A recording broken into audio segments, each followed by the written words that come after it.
All right, good evening, everyone, and welcome to Green White Checkered TV. Tonight we have the Area 51 Superspeedway Truck Series here tonight at Talladega Superspeedway, and it is the regular season finale. So this is race number 8 of 12, and after tonight, our top 8 trucks in the points will be racing the final 4 races to be the season's champion.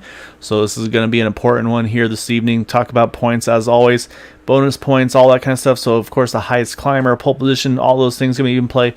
I think most importantly is going to be that having the 0 incident point race if you can. That way you get 5 bonus points, because right now, Brandon, we have 42 trucks, it looks like, taking part in tonight's event. So we are going to have a very, very full house here tonight. Yeah, and excuse me, you caught me at a bad time. Yeah, it's a big field tonight. Anybody, we discussed it in practice. Anybody has a bad race tonight, especially one of those top 8 or top 10 guys in the points, and they better hope that it's their drop race, because they could miss they could miss the playoffs just because of how many cars are starting the race. And if the race runs anything like last week, we had a lot of green flag laps, followed by a little bit of chaos at the end. Yes, and that's going to be, I think chaos is going to be the concern for a lot of these guys. So we'll pull up those points entering tonight.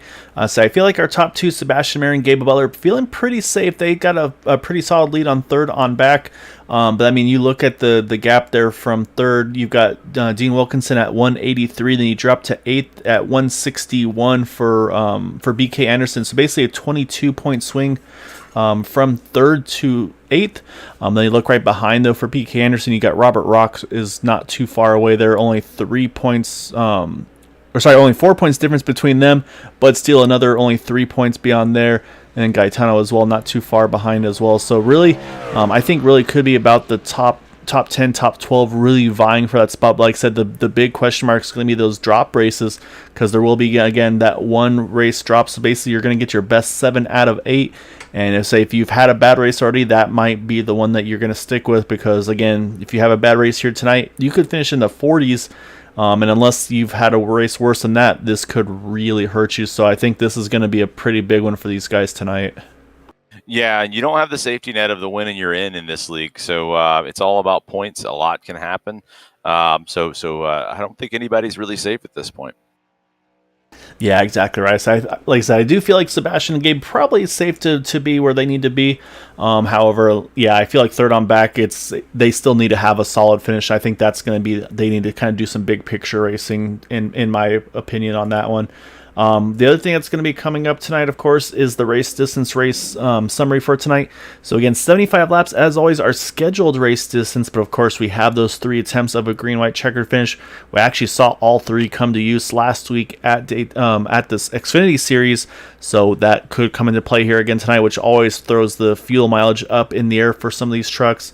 And of course, the other part of that as well is the pit stop window, usually in the mid to low 20s. I'd say 23, probably about the max these guys usually can run it, which means 3 pit stops for a typically scheduled 75 lap race distance here tonight at Talladega. So let's say we're going to see a lot of different strategies, I'm sure. It's a nice wide track, so I'm sure we're going to see 3 lanes early and often. Then we're also going to, I think, see around mid-pack, most likely those guys kind of rolling off towards the back, trying to keep those trucks safe and just be there at the end when it comes down to crunch time.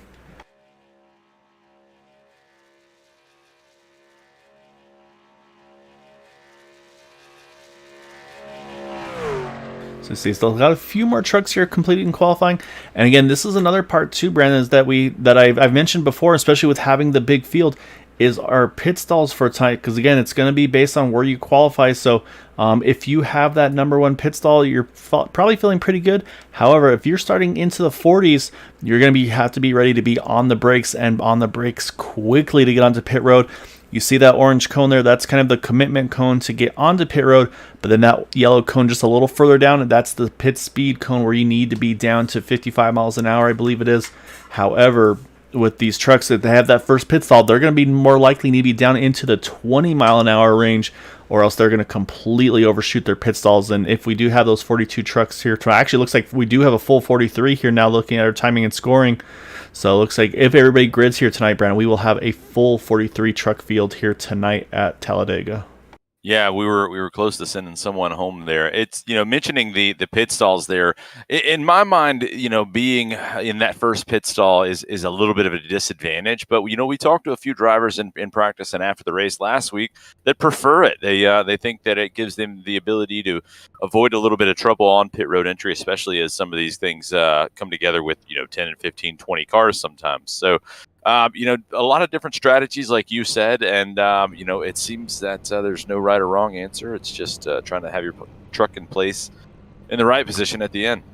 Yeah, exactly right. And so, yeah, it's just they got to make sure they're aware and are ready to react to that. So, we got to pull up our starting grid, though. So, it's going to be Sebastian Marin on pole by 0.04 of a second over Gabe Butler. And we got Jimmy Crow Jr., Mark Mann, Vicente Guerrero rounding out our top 5. Then BK Anderson, JD Crow, Sean Makara, Robert DuPont, Donald Sadusky, our top 10. And the 11th on back, you've got Bud Steele, Maxwell Caldwell, Eric Laurie, Jim Brooks, Michael Spill, Mike Peters, Matt Wagner, Derek Gilroy, Andy Brigant, or Brigante. We'll have to say there's some new names, new faces once again here. Brandon got to learn the names too. Keith Horner, Noel Coers, William George, Jason Adams, Justin Holland. I say again, this list keeps going and going. Christopher Trevette, Patrick Groover, Gaetano Papalardo, Gary Slapinski, Brian Wang, TJ Allen, Kyle Heath, Robert Rock, Jay Hilliard, Jimmy Reynolds, Bob Fitzgerald, James Hickson in 36th. And again, we still continue on, though. We've got Todd Siebels, Dean Wilkinson, Paul Patterson, Brandon Briggs, Seth Groover, and Randy Miner in the 42nd position. It actually looks like we will indeed have 42, not 43. Looks like maybe a little bit of a timing scoring error earlier on there. So, so we'll see if everybody takes part in the grid here. But it looks like 42 trucks, though, for tonight's events here at Talladega. Yeah, should be a great, interesting race as the pace car gets ready to roll off the line. I'm kind of sitting here looking through the driver lineup and where they qualified. Got a lot of familiar faces up front. You expect to see Sebastian and Gabe, BK Anderson, Vicente Guerrero. Those guys, you expect to see them up front. But, as you go back through the field, there's a lot of talented racers. You've got Bud Steele and Maxwell Caldwell right there in 11th and 12th. Anybody, at any position in this race can win this event. But as we go down through the field, I've got to pick a couple dark horses here. I named Bud Steele last week. He's starting a little bit further ahead right now than he was last week, so maybe even a little better chance. Looking a little bit further down, I see Patrick and Seth Groover. They did not qualify, and at the end of the race last week, they lined up with Gaetano Papalardo and were able to make some headway. They don't usually seem to need anyone, but they were extra fast when they had that 31 truck with them as well. So, a lot of movers and shakers and comers and goers as the race progresses tonight. But at this point, it's going to be anybody's race to win. And with 42 trucks on track, I can expect a little bit of chaos during this race. Yeah, I think that might be in the minds of some of our other drivers here tonight, because I'm looking in the pits and we got some big hitters again here. Gabe Butler, Jimmy Crow Jr., JD Crow, Maxwell Caldwell, Eric Laurie, Gary Slapinski, Seth Groover all in pit road as well. It looks like possibly also Randy Miner and Brian Wang. So from 34th to 42nd, those drivers that are starting from the pit road. That could be a big one to talk about here tonight, is that strategy for those guys. But again, the big field here, and it's a wide track, so they can usually get away with it a little bit. Always a little bit of a concern, though, with you starting from the pits. But they've got a pretty good group. They just need to make sure they nicely get organized with one another, because that's always going to be a potential, of course, to lose that draft, which they will, of course, do. They'll be off the draft, but the goal is going to be to get that lap time up, to not lose too much time to the leaders over the course of that run. But a caution flag is going to completely change everything. So a little surprised to see Sebastian Marin up front kind of figured he would drop to the back with them. However, pace car's just about to duck off onto pit road, and you see those trucks waiting on pit road as the field here going to come through the trial. We'll wait for that green flag to fly, and we will be underway here again. 75 laps, our scheduled distance tonight at Talladega.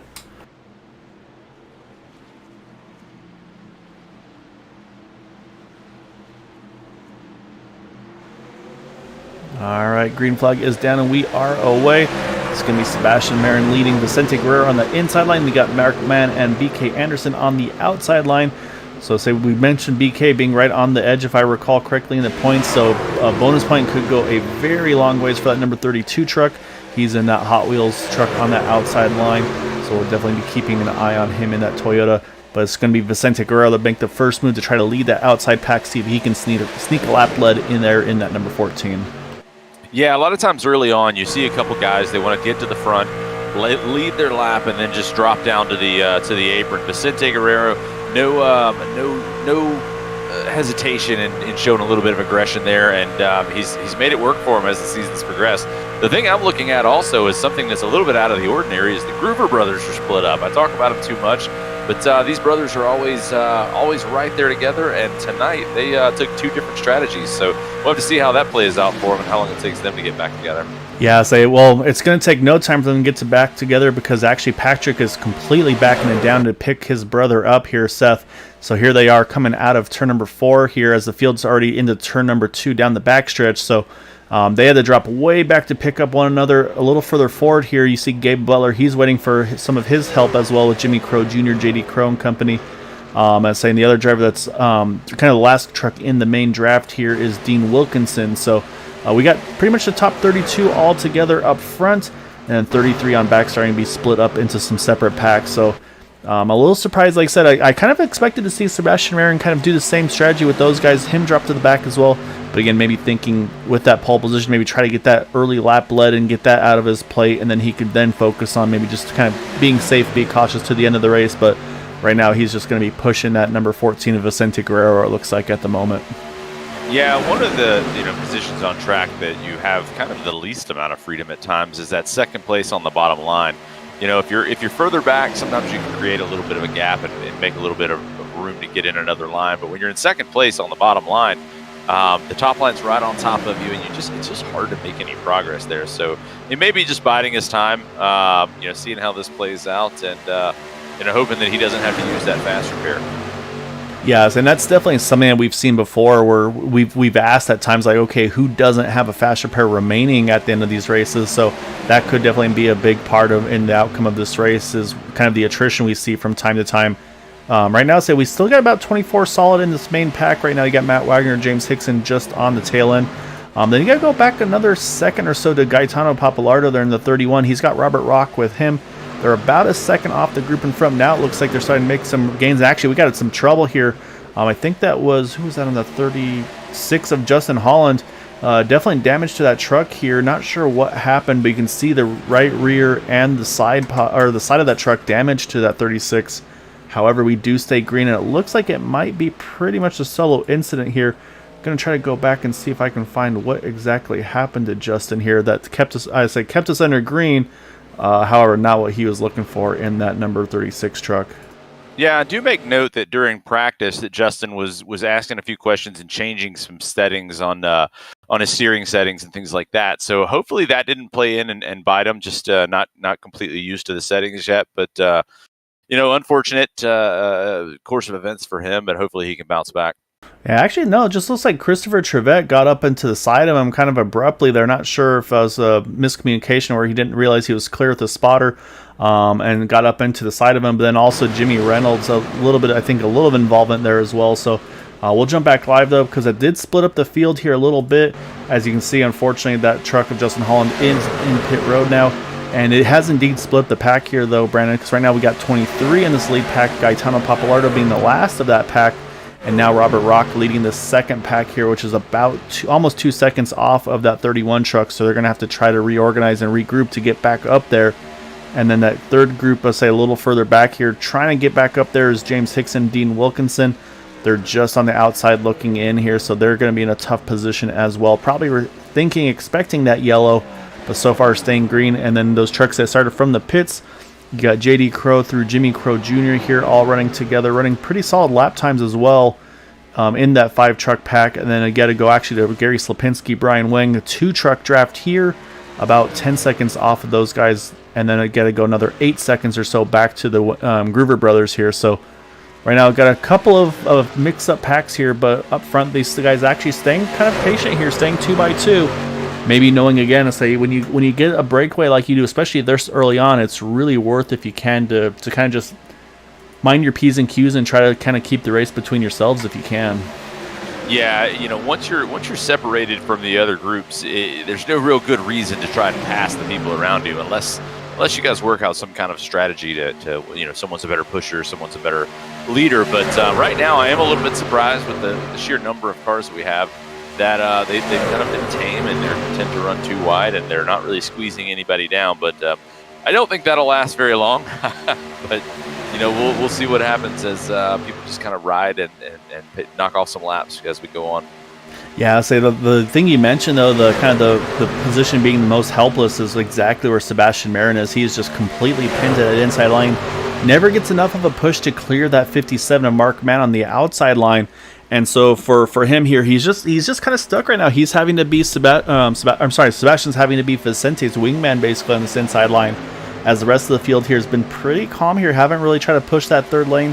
And I think honestly though, the drivers we usually see pushing that third lane early on, they just aren't in this pack right now. So I think that's why you're seeing this 2x2 early on in this race. So pretty interesting to see the kind of the different strategy than what we might be used to seeing or might be expecting.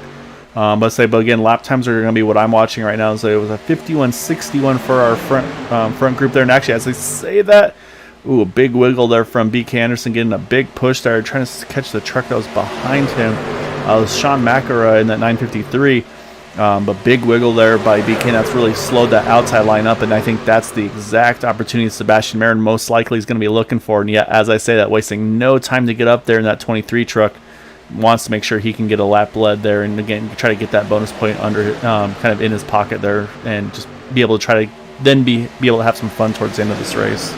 Yeah, Sebastian's not the type that typically likes to wait around. Every now and again, these guys will surprise you. They'll run a little bit of different strategy than what typically they would do. But Sebastian, it looks like he's going to try to get out there, get that lap lead, and then we'll see if he sticks around out front or if he wants to drop back to the back. We've seen a bunch of different strategies out of these guys as the years progress, and you just never know what's going to happen as they move down so tight.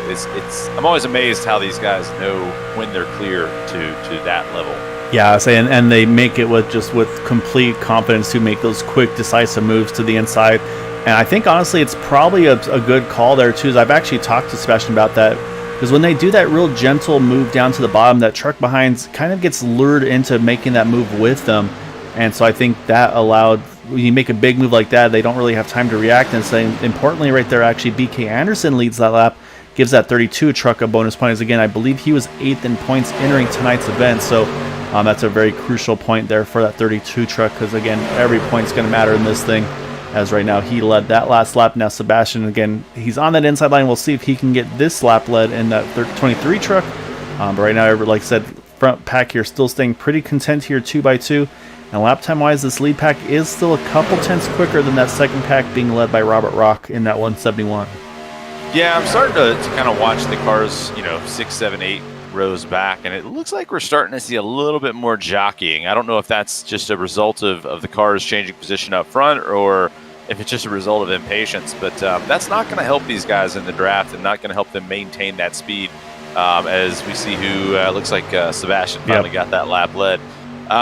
It's not going to help them maintain that speed, but they've got the power of 20 to 25 cars instead of the power of 4 or 5. So they've got a little bit of extra teamwork that they can make something happen with. And the surprise, Sebastian stays out front. I thought he would drop down and try to get to the back, but he's not done leading laps yet. Yeah, so it looks like we're done riding 2x2 though, and not a surprise here. Keith Horner is going to be the one to lead that charge on the outside line. Keith loves running that third lane when he gets the opportunity to in that 37. I'm sorry. Tonight's got the Lucky Charms paint scheme on that truck, so it should be pretty easy to stand out in the crowd. However, just hasn't had the momentum built up. You see, he jumped to that third line. He's got some help with him. He's got the 95. It looks like there of Mike Peters right behind him, and it looks like some of I think that's TJ Allen, William George as well. They need to build up that momentum a little harder here before they can really push that third lane. So you saw him jump up, but there was no momentum for them to kind of keep that momentum forward. So now he gets a good run out of 2. He's going to try it one more time here in that number 37. Yeah, I know that it may be Sebastian getting a little bit close there. I know it may be a little bit easier and a little bit better for these guys in the long run. But man, when they make those moves, and big wiggle by BK Anderson. They're getting a little bit tight and a little bit pushy right now. When they make those big moves, top to bottom and from one lane to the next, it's I don't know about you, but I just flinch every time. Yeah, I really do. And those are the times where it's like, yep, glad to be up here in the booth, because when you're behind the wheel and you see those big moves, it's hard not to react to them either as the truck behind or maybe the truck to the side. Like I said, you flinch. I'm saying when you flinch when you're behind the wheel, it's a whole different situation than when you're pushing the button for the microphone. So yeah, it's a whole different deal there. But right now, and that's the thing is these guys they make it look easy, and that's the wild part about it here. But right now, that second line though, starting to try to get that push here. You got Sean in the 953, and then you got Donald Sadusky giving great pushes as well in that number 19 truck right behind him. So he's just trying to see if he can get him pushed forward, which hasn't got quite there yet. But would not be surprised to see him get that push here soon in that number 19. But right now, they've got about a 2-truck advantage on the inside line. Again, that third line just hasn't quite had the momentum yet to try to get that momentum up there. They've gotten down to about the second truck on that middle lane, just not quite enough to make that push all the way through. And then lap time-wise, once again, I think just organization-wise, this lead pack here is doing a much better job. So I would say we'll jump back to the second pack, and you can see right here, you've got 2 trucks locked on nicely with Robert Rock and Dean Wilkinson. However, those 2 trucks behind there, the 08 and the 00, they're just not quite tight enough. And saying, it's really the job of that third, fourth truck is you don't want to push the pusher, but you want to stay up tight to kind of let the air do the pushing for you. So that's why we're seeing that gap right now. But what is going to happen though is we might see a new face lead this pack, as those guys that start from the pits, Gabe Butler, Eric Laurie, JD Crow, Jimmy Crow Jr., and Maxwell Caldwell, they have caught these guys. And so I think they'll take this momentum to the outside. And this might be a good opportunity for this group being led right now by Robert Rock. Just let them on by, let them lead the pace here, and just kind of tag on and just try to see if you can make some gains, because they've been running some really solid lap times these last handful of laps. Yeah, the last time by, Gabe Butler was almost 3/10 faster than the lead pack. So one of the fastest cars on track. But that's the thing is when you're in these 4 or 5 car packs. I was able to run one of these races with these guys a few months ago, and that was the surprising thing for me is it's not the first or second car that really makes the pack. It tends to be the third or fourth car and how well those guys cooperate. If you've got somebody 4th or 5th on back that wants to stick their nose out, isn't actively pushing that pack forward, you're just not going to run fast laps. Everybody's got to work together. But we're still getting a lot of jockeying for position up front. I have a hard time believing this is going to last much longer. But we've only got about 5 more laps before green flag pit stops if we get there. Yeah, that's also true. The window can be opening pretty quickly. As you see those 3, the 1, the 071, and the 5 able to clear. So they're going to lead this pack now, as you see the 39 and the 94 are going to try to lead the second pack. And we talk about kind of the strategies of what's the faster way to race here. Is it running 2x2? Is it running single file? As right now, say it's 2x2 and then a little bit of 3 wide. And then you see a little bit of decision making there. Derek Gilray said, you know what, I've seen enough up front here. I'm going to roll back a little bit here. See, they say the goal here, though, he has to make sure he can tag on to the back of Gaetano and Matt Wagner and make sure he doesn't lose this lead pack. Because that's always the risk of dropping down to the apron and backing off a little bit, is it's very easy to lose that lead pack. So hopefully Derek will still be able to tag on to the back of that draft, because right now he's about 7/10 off of Gaetano. So I say you get a little nervous when you start to get to about that 1/8 of a second margin.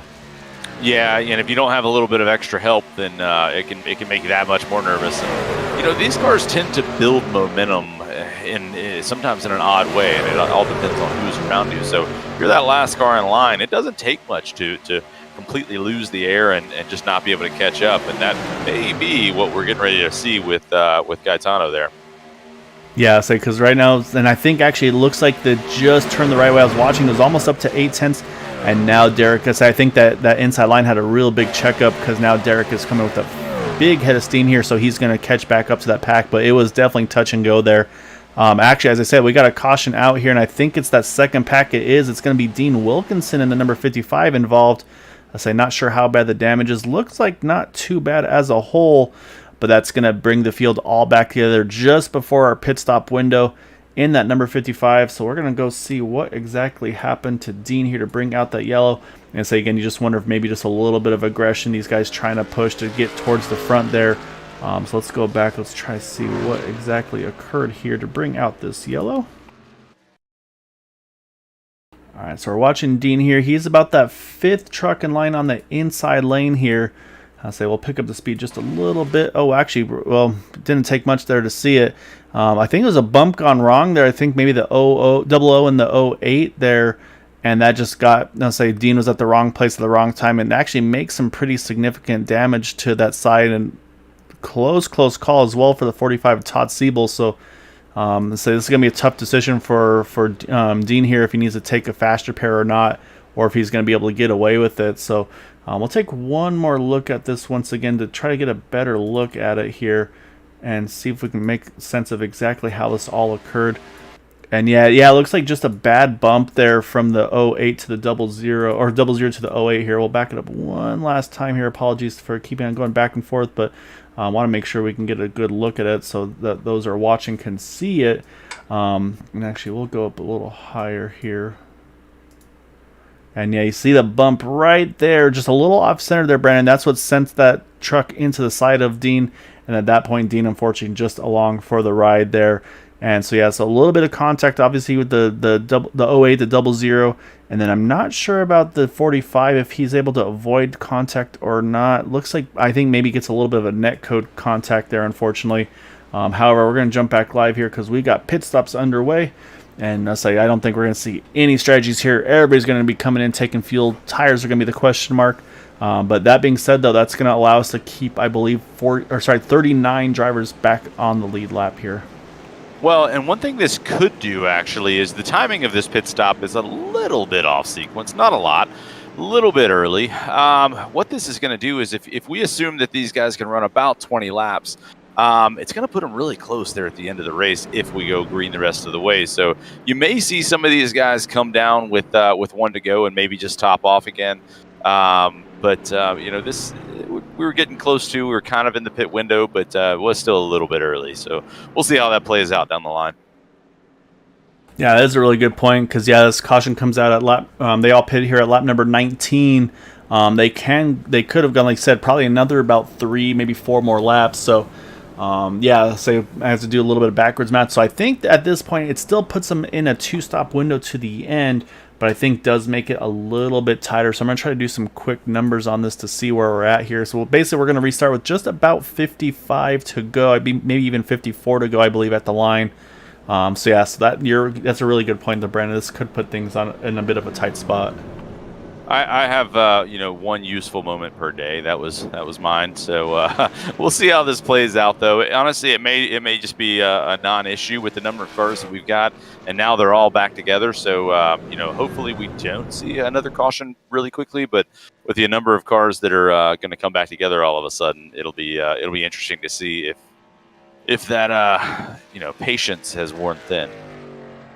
Yeah, that's a really good point. Looking at pit stop times, looks like there were some trucks that actually had some pretty significant damage to their trucks.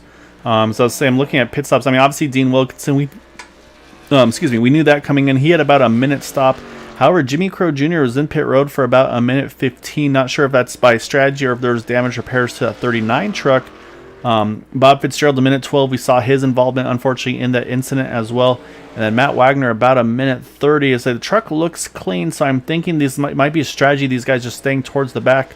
However, like I said, though, strategy-wise, though, we got a few drivers here going to go ahead and pop back in here and get a little more fuel, like I said, top off that little extra bit, including Sebastian Marinus. And I think for Gabe Butler, I think he actually just drove through the pits that first time by.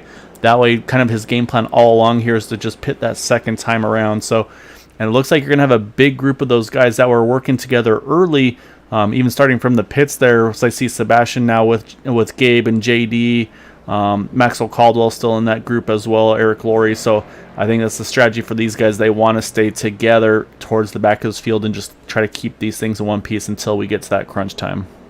Yeah, these they're playing their strategy here. They know who they want to be around, and right now they're just setting that up. And say if my numbers are right for a 2-stopper to the end, they just need to be able to go about 19 laps. So I think they should still be easily good to go on a 2-stopper.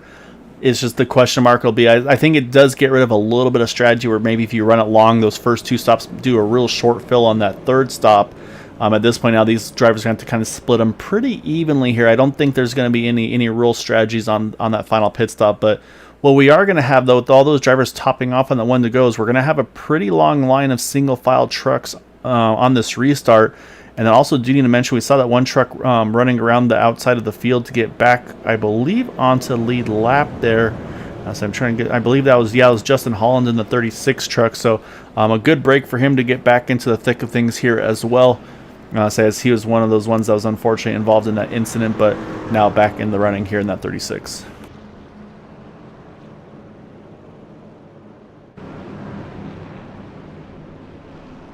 And it's like Dean tried to get a little more damage repaired as well. Brandon, another about 50 seconds on pit road. However, he's right now just about to enter turn number 3. The field here coming out of 4.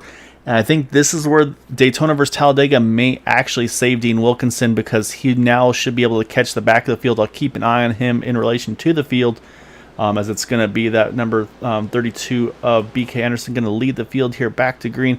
Again, he is the control car. He can go as early or late as he wants once the pace car's off of the racing surface. And it looks like he is going to wait until we get that green flag as we are down and away. You see that single file line down the back. Ken mentioned Dean Wilkinson has caught that draft, so he should be okay at least for this restart. We'll see what his pace is, though. Yeah, looking at BK Anderson there on the restart, going too early at a plate track like this can really put you in the back of the pack. Once these guys get wound up, if you've got a gap, these guys are going to hit you with a head of steam, and they're probably not just going to tag onto your back bumper. So, smart decision to kind of roll the slow start there for BK, but already got an advantage down the back straightaway. Yeah, saying he had a good start with that outside line. I think that was the big thing, was that he had Mark Mann really locked onto him on that initial start, able to get a little bit of momentum, because usually we see that outside line off of 2 start to make that big gains and even get the lead out of turn 2. I was saying you can see though that 953 of Sean McEnroe though is working that outside line pretty well here. He's got the 15 there of Noel Coors right behind him, being the pusher in that second line, but. Right now, things looking pretty solid, although I'm starting to see a third line form here, and trying to catch the number of that truck. I think that might be Andy Brigante there in that number 955. Saying it kind of resembles to me the one truck of Gabe Butler, so I was a little thrown off there for just a moment. But he's going to have us say, if you want anybody to be pushing you, that truck he's got right behind him here of Sebastian Marin, that's going to be the truck he wants. And so he's got a lot of Lamborghini stuff on the back of that truck, so maybe channeling a little bit of inner Lambo speed to push that truck to the front here. Yeah, the fire breather. I kind of had the same thought you did. I thought that was Gabe kind of out of nowhere there. But, sometimes these paint schemes do kind of blend in, and the way we have to watch the race, sometimes we have to back off a little bit. But these guys, they're not hesitating. They're ready to go 3 wide, ready to do some racing, and not content to let the guys who have been up front stay there. Yeah, now Donald Sadusky leading that third lane. And I'm gonna have to maybe see if we can get a little bit of broadcaster preferential treatment there. Because I like the concept of daily driven exotics, and I don't think either of us are quite making enough bank here at Green White Checker to be able to pull that off. So maybe see if there's any connections that he's able to hook us up with over there. Yeah, that. Let's see if that transfers over to the track. What's the old saying? Win on Sunday, sell on Monday. Yeah, so now we got to say, and I say if he wins, I say we got to see a Lambo truck here in the future. So, it's a good start for him though. He's working that third lane there with Sebastian Marin and the that number 19 truck of Donald Sadusky. A pretty good group to be working with there. And yeah, a little surprised. Sebastian, I didn't expect him to go right to the front there, as he was kind of got back to some of his teammates there with Gabe Butler and company. But I guess he decided, you know what? No, I'm going to go have some more fun here. I'm going to work that third lane. And like I said, there's some trucks there that are never shy to get to that outside lane. I'm surprised that Keith Horner's not up there yet. Let's say give it a few more laps. I think we'll probably see that Lucky Charms truck up there too. And then the other ones we got to keep an eye on. We haven't talked about them too much here, so let's say it's about time to end that though. The 01, the 02 trucks, the Gruber brothers, I think they're going to start making their way forward. You see the 02, he's already worked his way up to that third lane just about.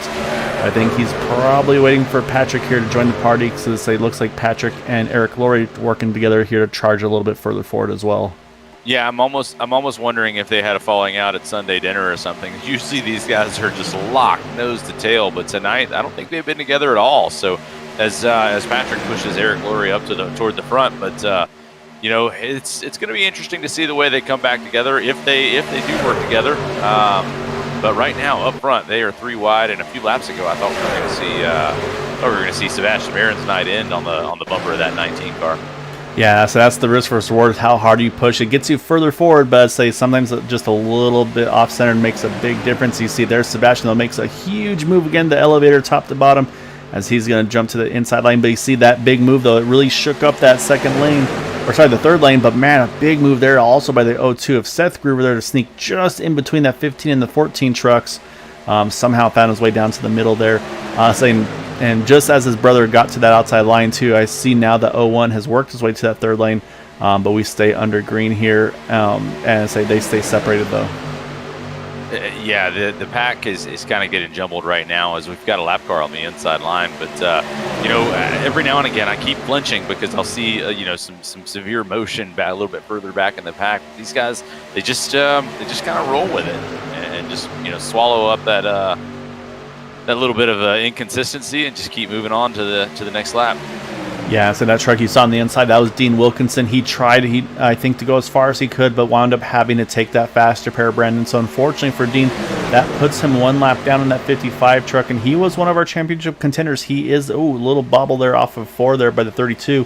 But he was in that top 3 or 4 in points there. So this, again, we talked about, we've got 42 drivers taking part tonight.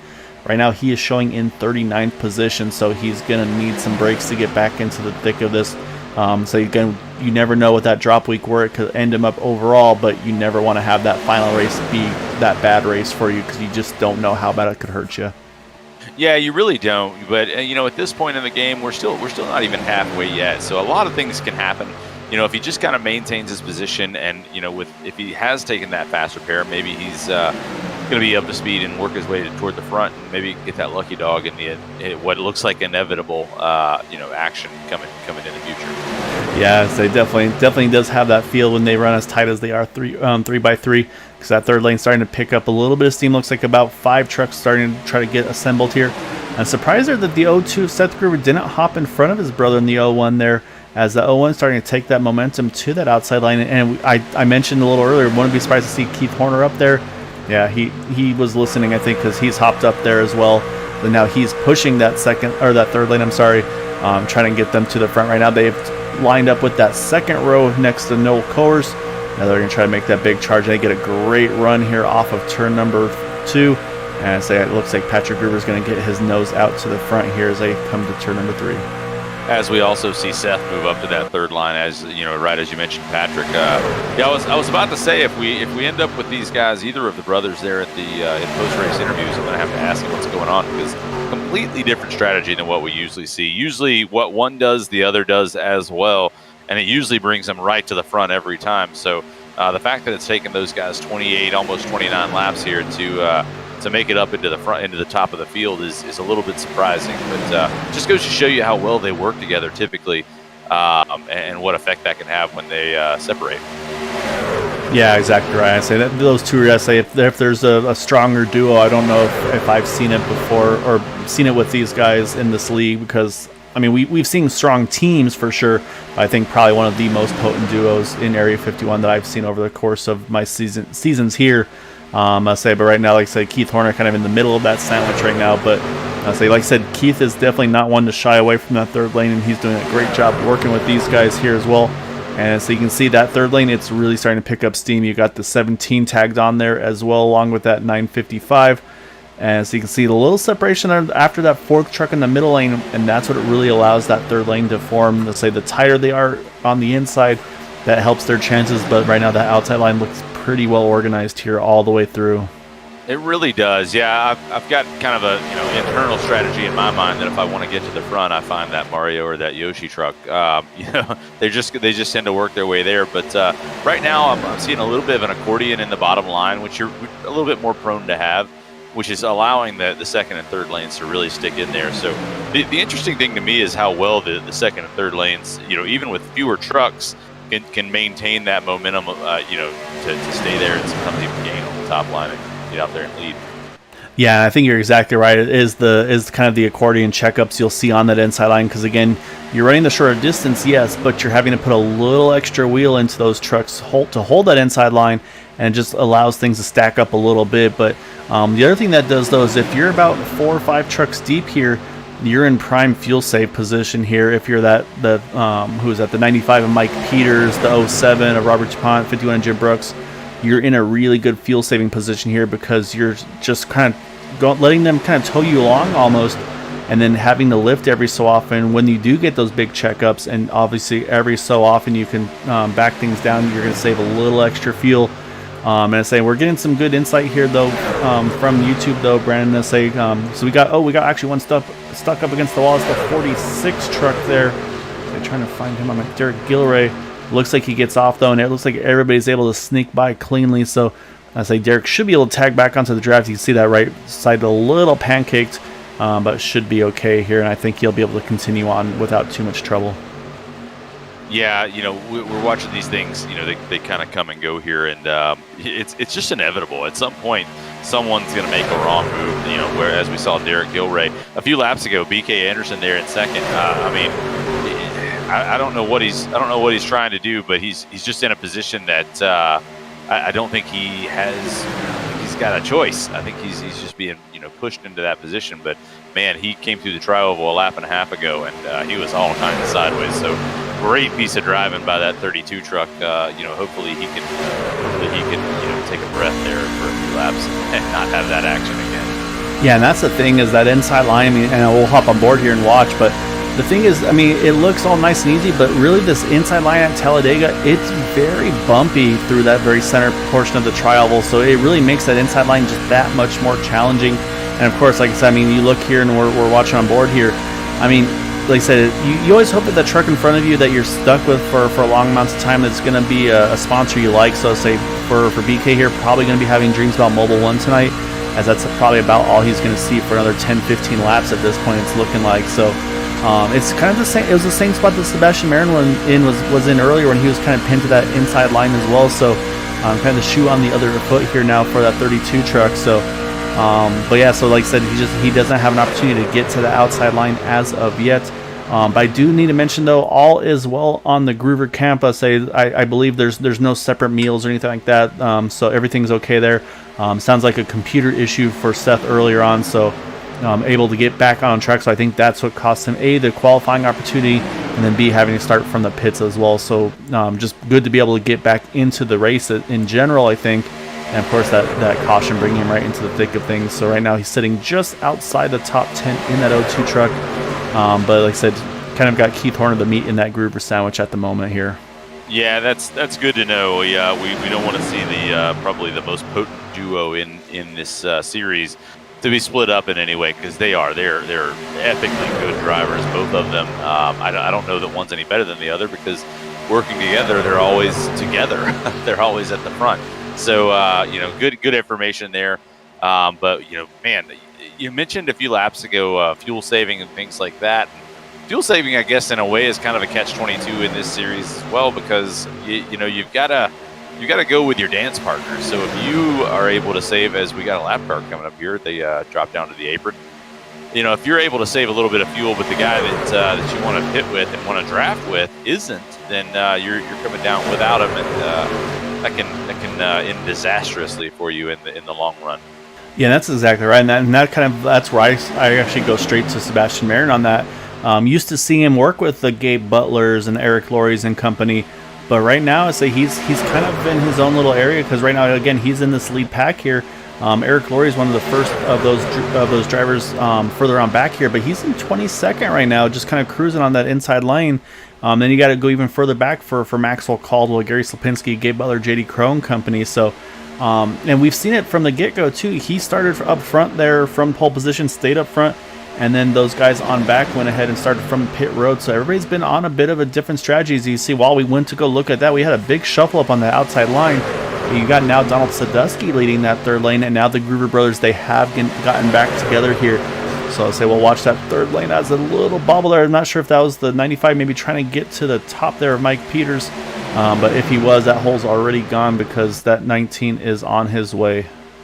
Yeah, it is a little bit interesting tonight. As you mentioned, we're watching some of the strategy here, and you've got some guys that you just expect to do certain things. You expect the Groovers to work together. You expect, Maxwell Caldwell to be aggressive and work his way to the front.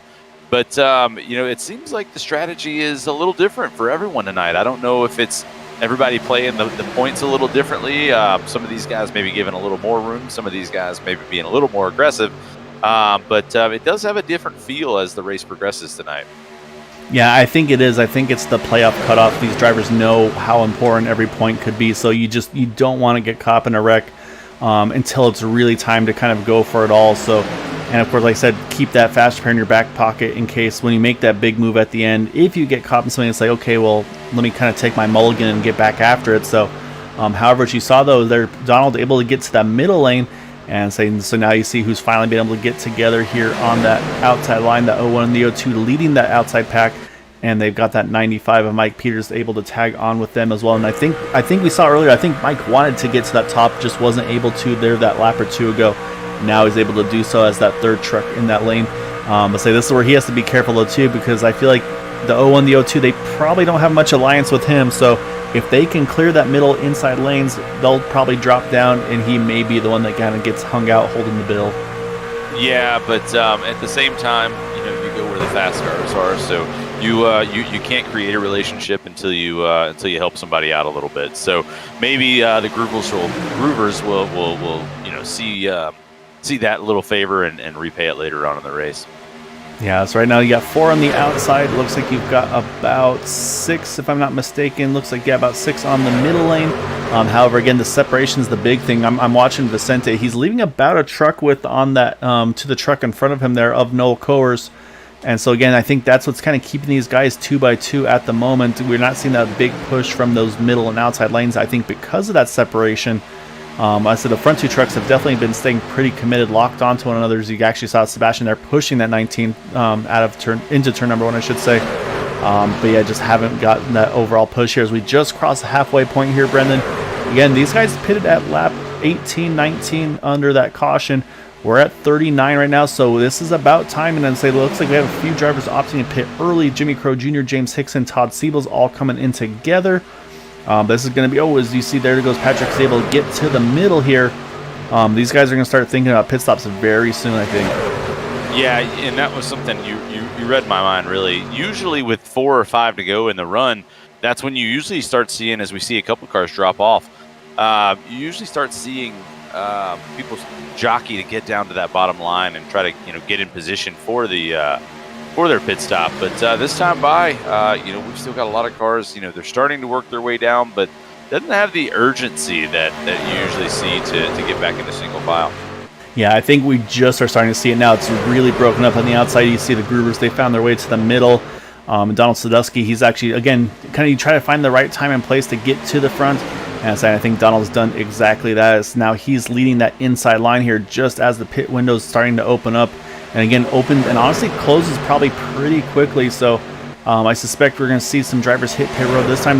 My one concern there was the 07. He pitted by himself, so we'll have to keep an eye out on that. And actually, surprisingly, yet no takers still up front. It looks like just one. That's going to be, I believe that's Gaetano here, going to hit pit road. And he is going to bring a few drivers in with him. He's going to bring Matt Wagner along, Jay Hilliard, Dean Wilkinson, Robert Rock. So Dean, again, he's opting to try to pit with some teammates here. Again, he could have gone a little farther there with that fast repair, but he's opting to try to work with his teammates here, and hopefully that puts him in a better position. So we'll have to see how that works as a field here coming up again on a truck. I think that's who is that? That's the 36 of Justin Holland. Again, nice gesture there for Justin, especially right off the bat here, getting used to this league.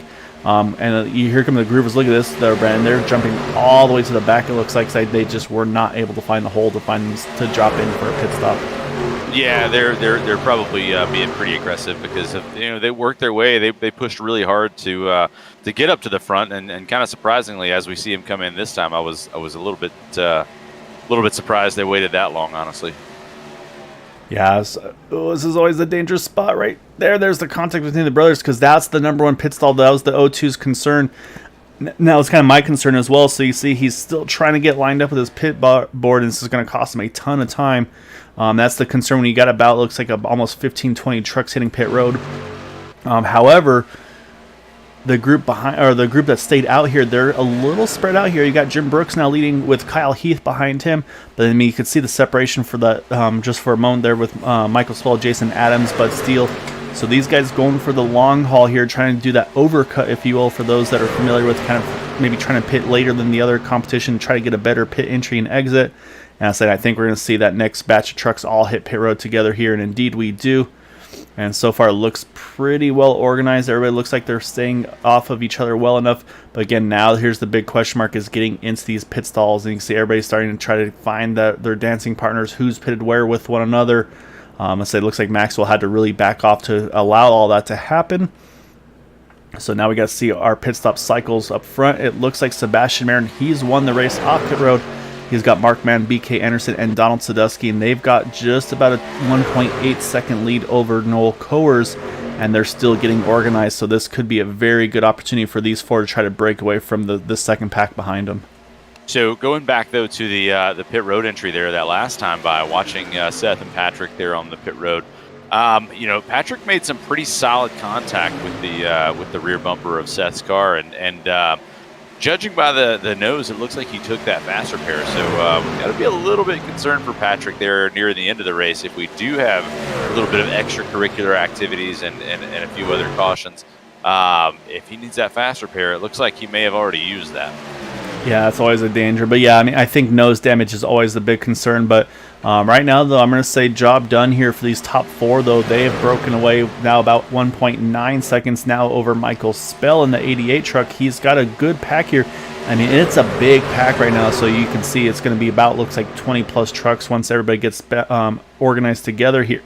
As actually right now, Michael's going to get left in the middle, unfortunately, as these guys all trying to take their momentum, just go anywhere and everywhere they can. So I'm going to be watching lap times. As last time by, Sebastian Marin runs a 51.07.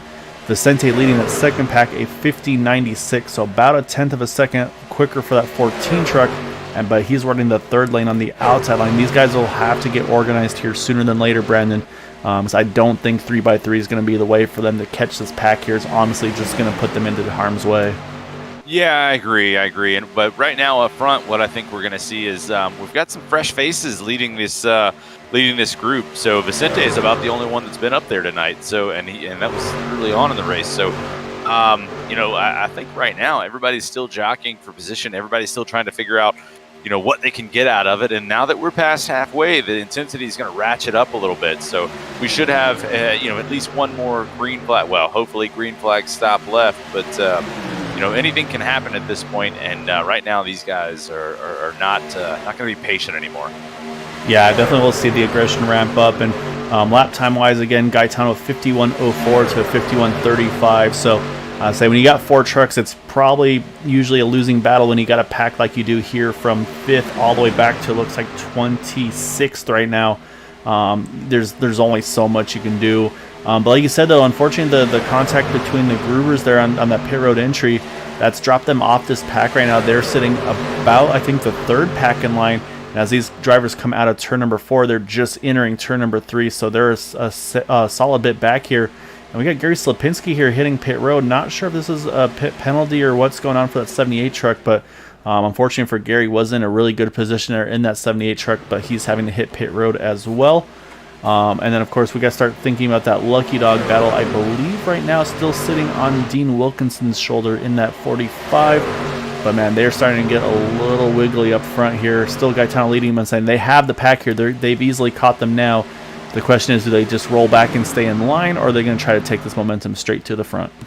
Yeah, and that the question mark is really what happens for the second place guy in that second pack, because if he moves or doesn't move, then as we see him kind of start to fan out and go around, that can easily cause an accident. So it seems like they've kind of worked through it, but we still got a little bit of compression here in that bottom line that I think is going to happen. I think we're going to end up back 2 or 3 wide here anytime now.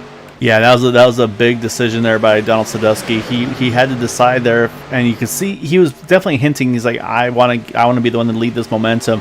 But it really started. Everybody started kind of jumping around, just trying to decide where do I want to put my truck here.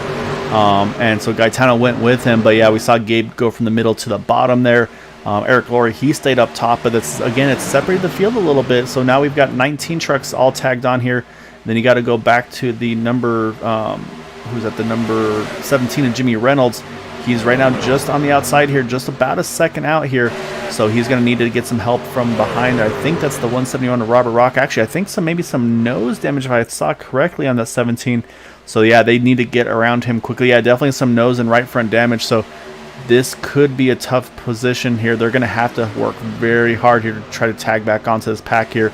That's exactly what Robert Rock and Matt Wagner are trying to do. And then playing safe is that number 55, Dean Wilkinson, just trying to stay on the back of these group here just in case something happens. Wants to be able to have some time to react there.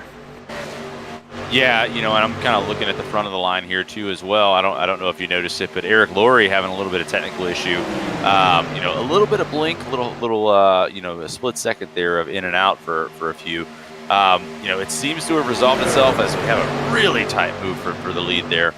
They're still wobbling back and forth there, but what that can do, if you're those guys around the 071 there. Number one, it doesn't help with the car that you're trying to draft with isn't there anymore. But number two, even if it comes back, people are going to have a little bit less faith and comfort around that truck. So, that can cause a little bit of a gap and hurt that momentum of that second line. Yeah, and Donald Sadowski there had his hands full through the trial. Well, it looked like he was trying to push on the 23, but I think he also got a little push from the 57 too.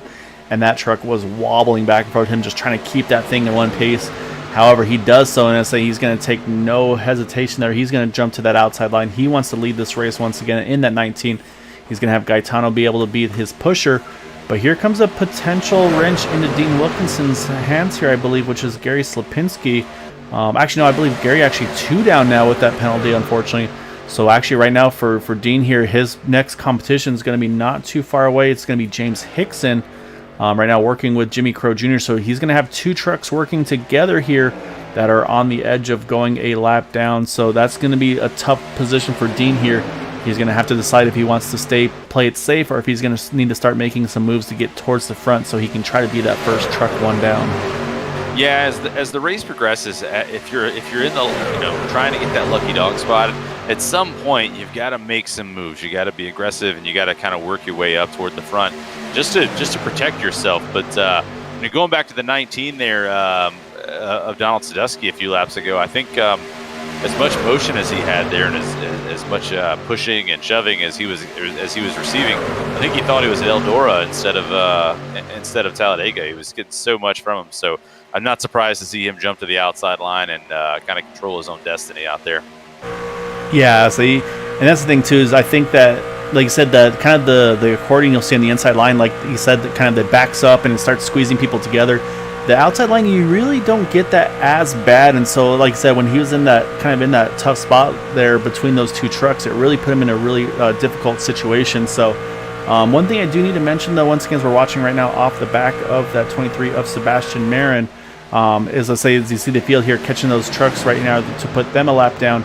So I'm going to put the focus now on Dean Wilkinson, because again, this is going to be that battle. So it's really right now where Jimmy Crow Jr. and James Hickson, where they get kind of sorted and get back up to speed here, because they can tag on right to the back probably of Gary Slapinski, which would cycle them in front of that 55 truck. And I'm saying right now that would put Jimmy Crow Jr. in the catbird seat if we do get a caution. Again, all assuming that he's not involved in that yellow itself. Yeah, right now he's safe enough, I guess, but he definitely needs to kind of protect himself a little bit. I was kind of surprised watching those 2 lap cars. They were a little bit further off the pace than I was expecting, so I don't know if it was their speed or just how fast the front pack is going right now. But we've got races within races. We've got the points race going on right now, and a lot of different options there. A lot of different things can still happen. But we've also got the race for the lucky dog, and and right now some of these guys just want to win the race. Yeah, that's the thing, is you've got the win, you've got the playoffs, and then of course let's say that the race within a race of trying to make sure if there's yellow you're in that catbird's position. So we are getting to the point though here, Brandon, is we're starting to get into that potential fuel window to make it to the end. So right now we've got 24 trucks on the lead lap right now. Matt Wagner kind of tailing these guys. I think he's just been playing it safe, just kind of cruise control, keep that truck in one piece until the end. The second pack has gotten together. Now it's being led by the 95 here of Mike Peters. I say he's got along with him Derek Gilroy, Bud Steele, TJ Allen, Seth Groover, Paul Patterson, and Patrick Groover. And it actually looks like Groover's rolling back here to kind of get back in line. We're just trying to do a little bit of strategy, maybe some fuel saving possibly in those 2 trucks. So, and then things start to spread out with kind of some individual pack trucks there. So, but right now up front there, once again though, surprising, these guys just kind of I wouldn't say in a lull here, but definitely taking it easy. But what I was exactly what I was thinking though. Dean Wilkinson, he's trying to make some momentum happen here. He's gotten around the 17 truck, so now he's going to have his sights set on that number 12 and that number 39, who are those two trucks just in front of him here. But to do so, he's going to need some help. Yeah, he is. But you can't wait around. He's got to be aggressive. He's got to, as we see him drop to the inside line, he's trying to do something that they're not doing, and I think that's his only option right now. Because if we get a caution at this point, he's going to be caught a lap down and not have a lot of time to recover. Yeah, and I think that's exactly right. And you see they're both in the same lane together. I'm sure people are talking to him, and so it's like, hey, they're both running the outside. So it's like, yeah, okay, let me run the bottom and see which lane has the momentum built up, which right now it's looking good. But again, once pit stop window opens, then you're going to have more and more trucks try to squeeze. You see Maxwell Caldwell, he just jumps to the inside line. That's going to slow that inside momentum a little bit. As you see, it's allowed Jimmy Crowe Jr. now to push himself back up a little further from that 55. So again, that's going to be the battle right now. But it also does, again, we're getting to that very important final pit stop here. And right now, looks like we might get it under green flag conditions. So that's going to be the question is, again, how far do these trucks want to stretch that final pit stop? Do they want to try to jump in as soon as they're in their window? Do they need to put a couple extra laps in for that green-white checkered potential? There's a lot of decisions for these guys to make here.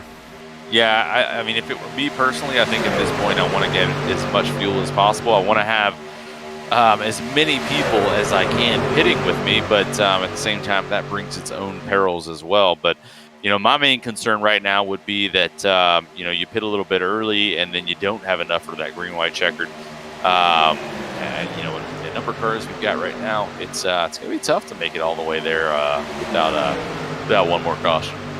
Yeah, because once you get that last pit stop out of your pocket, then at that point the gloves really come off there. As you see, that 31 is trying to push the 19, but they had to jump out there, I think, get a little bit of fresh air, cool up motor down a little bit, then get back after it. So, but I'm watching the inside line because they are starting to, I'm looking at some of the kind of the drivers to watch, teammates. And so on the inside line, you see lined up here, you've got Eric Laurie in the 071, you've got JD Crowe right behind him, you've got Gabe Butler right there as well. So that's three teammates right on par with each other, and then also not too far away as well. I see that 94 Maxwell Caldwell. Would not be surprised to see Maxwell pit with them as well. So yeah, definitely some opportunities here for these drivers to have some friends and teammates to be able to pit with for this potential final stop.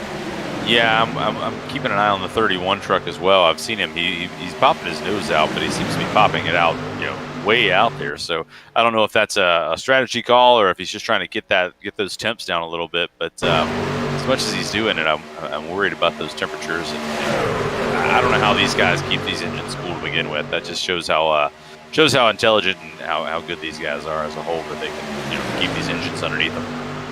Yeah, so the fact that they're able to push as hard as they are but still keep the temperatures in check is a pretty impressive feat that these guys have done.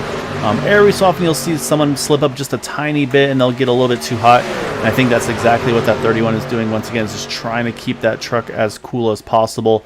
But this is the group I was thinking about, and that's where I was watching. You see, and they've brought a lot of friends with them here. It's going to be Eric Laurie leading the pack. Oh, Jim Brooks contact with JD Crowe. Around JD goes. I think Jim also got a little piece of that. Not sure if there's anybody else with contact, but you can see again they're still trying to get separated here. But that's, like you said, you want a big group but not too big.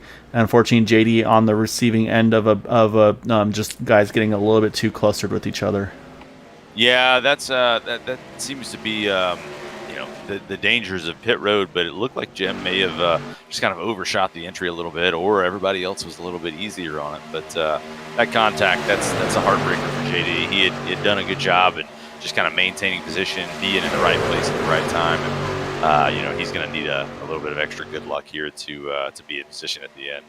Yeah, so here comes the next pack again. You can see everybody starting to jockey around. Some drivers not sure who was going in, who wasn't. But it looks like, close call 37, a little bit heavy on the rear brake, able to save it though. Looks like everybody else is going to get in pretty clean here in this second pack. And it's going to now change things to a smaller pack here at the very end. You have Noel Coers leading Donald Sadusky, and then Andy Brigante in the 955.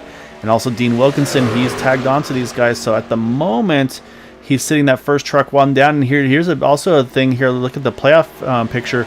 Maxwell Caldwell, I saw him having difficulties hitting his pit stall quite right there, and he has completely lost the pack here. So he is now sitting at the a lap down. But more importantly, though, once we do get everybody cycled through, he is without a drafting partner, so he's going to need a little bit of help as well. So we're going to stay with these guys. I think we'll see them hit pit road this time around. Actually, no, they're going to continue on here, Brennan. So they're going to stretch it here. They're going for the long game here. And this is the concern that we'll have to watch lap times, because usually when you get to smaller packs like this, you're not going to get the pace you need here. So you just worry that this could cost you potential draft of that lead pack once they all cycle out. Yeah, I was actually watching. I went back to watch Maxwell Caldwell's pit stop there, and it looked like as he was coming from the outside line in to get into his pit stall, a little bit of contact from behind from the 953. Didn't know he was coming down. So unfortunate there. It kind of pushed Maxwell through his pit stall, but just a victim of that kind of busy pit road. Yeah, it's just the risk reverse reward. So right now, this is the pack that's leading after our pit stops have completed.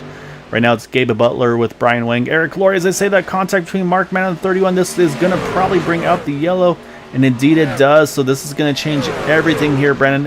And this is going to be a big story here. It's going to be where drivers are in relation to one another at the time of the yellow. And I say my brain again, I go straight to that 55 of Dean Wilkinson, because I believe may be the first truck one lap down. I'm waiting to see. Yeah, it looks like he is indeed. You see, it traps Maxwell a lap down, but Maxwell's good to go to the end, so he can take a wave around here. He'll get back on the lead lap this way. So actually, honestly, works out as best as it could there for Dean here to be that first truck one down. So we'll go back and take a look. But what's going to happen here, though, is we're going to have pretty much our top 8 trucks here going to hit pit road for their final pit stop under yellow. And then everybody else here probably will cycle around. And it should, I believe, put that number 1 of Gabe Butler to the front. So let's go back first, though, and let's take a look to see what exactly occurred here. To bring out this yellow. I think it's just drivers starting to try to kind of squeeze each other and get that track position up in front. Yeah, it looked like a little bit of a side draft, maybe. Mark Mann, the 57, stuck his nose out there. I don't think Gaetano knew that it was quite that close, and maybe he was trying to catch a little bit of a side draft. But Gaetano, arced it in, trying to get into the corner, and just wrong place, wrong time for those guys, and they came together. Yeah, so I'll pick up the speed just a little bit here, because, yeah, you see he was just about clear, saying that's the word, too. You have to, do you trust your spotter or not? And so say it's tough. And that's the thing, too, is obviously with iRacing, spotters are never 100%. And, yeah, just not quite clear there. He gets hooked in the left rear there. Yeah, I think it's just honestly just 2 drivers going for the same real estate here. But then it comes back up in front of the field. You see the 23 just sneaks on by there as well. But then it's on back where everybody has to react. Not to cut you off there, but more action here as Gaetano was coming around, made contact with who is that? That's William George in the 09, and hard contact in the outside wall, just under caution there as they were coming back around. No, it's never what you want to have happen here with that 31 truck. So I'm not sure if that was in relation to anything or just unfortunate mistakes, but so I'm guessing that means probably a fast repair taken for that 31 truck. And so, yeah, indeed, Gabe Butler is going to cycle around with the lead here after pit stops and already rolling the apron here. And there's those trucks that stayed out here that need to get the wave arounds.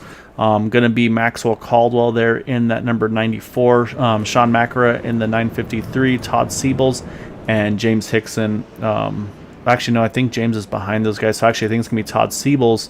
And then Vicente Guerrero actually multiple laps down in the 14 truck. I think Vicente had some connectivity issues. That's what dropped him out a handful of laps as well. So actually right now showing in the 37th position. So definitely a tough break for that 14 as well. Yeah, looking at the strategy on this, in one way I think this kind of helped the strategy side of things. It kind of cleared it up. It's going to give these guys a few extra laps of fuel if we do have one or more green-white checkers. On the flip side of that, it's probably going to make those green-white checkers a little bit more likely because it's going to bring the whole field back together in one giant pack with probably coming to, 12 to go? Yeah, it's let's see, we're at 14 to go here. So, yeah, we'll probably restart with 12 to go.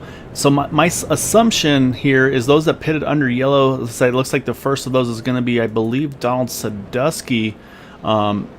he most likely put, well, I don't know, it actually looks like a pretty short fill, but I'm looking at the guys that basically it looks like they went full 4 tires and fuel and just basically put everything to the brim and said, okay, we've got enough for everything here, just throw it at us and we'll go after it. So to me, I think that's, if you're going to pit under yellow, you might as well take everything because you're going to be towards the back anyway. And towards the back means outside the top 10, 15, the way this league is. So the ones that are going to be a little tighter on fuel, I feel like, obviously the ones that pitted under green flag conditions. But yeah, I'll be very interested to see what these guys that pit under yellow, maybe what strategies they pulled off here. As you're going to see these drivers on the wave rounds here, they're going to swing on by the pace car here. Yeah, and there's always the argument too that if, in these races, if they get a little bit of a run, by meaning they go and race a few laps here, that those guys that pitted under caution, if they take full fuel, they're going to have a little bit more weight in the rear end of that truck, and it might help get that spoiler down out of the air a little bit. So I don't know how extensively iRacing models that sort of thing, but I think it's going to have some effect here if they took a full load of fuel. Yeah, I say that the less drag in the back, always the better here. So we'll see if it comes into play. I mean, even tires could come in a little bit into play as well. Maybe just help that maneuverability a little bit. Obviously, not known for being a very tire wear sensitive track, but I mean, you never know. So what we do have going on though here, again, I think the big break of the race here tonight is that 55 Dean Wilkinson gets him back on the lead lap. Again, was right in the thick of the points coming into tonight. I was actually going to pull the points up here on my side. So yes, he was third in points, 29 out of the lead, but more importantly was about, looks like 26 points ahead of 8th position in points. So it was definitely not a comfortable position still for Dean. So it's like I said, that pretty much from third on to about 8th to 10th range was pretty tight together here. So this is going to be a good opportunity for Dean to, I think here too, you take the fast pair. I think you still play it safe here, Brandon. I would just cruise the back of this pack here and just wait to see if anything else happens. Yeah, at this point, I would ask you who you got in this, but there's just no way. And it's, these guys really know how to amp up the intensity. And with 12 to go, they're coming to the line here.